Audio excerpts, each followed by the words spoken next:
मुख्यमंत्री माझी लाडकी बहीण योजनेअंतर्गत पात्र महिलांना दरमहा 1500 रुपयाचा लाभ देण्यात आलेला होता. मात्र या योजनेचा लाभ निकषात न बसणाऱ्या महिलांना सुद्धा घेत असल्याचे लक्षात आलं. यावर राज्याचे उपमुख्यमंत्री मुख्यमंत्री माननीय देवेंद्र फडणवीस यांनी महत्त्वाचं विधान व्यक्त केलं आहे. काय आहे ते महत्त्वाचं विधान आपण या व्हिडिओच्या माध्यमातून जाणून घेऊया. लाडकी बहीण योजनेच्या अंतर्गत ही आपको दिखाई पडेगा. लाडक्या बहिणींचा तुम्हाला खूप फायदा झाला.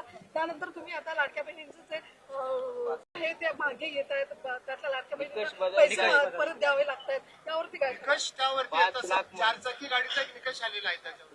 कुठलाही नवीन निकष नाही. योजना घोषित केली त्यावेळेस जे निकष होते त्या निकषांपेक्षा वेगळं ज्यांनी अर्ज केला त्यांच्यावरच ही कारवाई होते आहे. मला आनंद आहे की आमच्या काही लाडक्या बहिणींनी स्वतः निर्णय केला की आम्ही निकषाबाहेर गेलो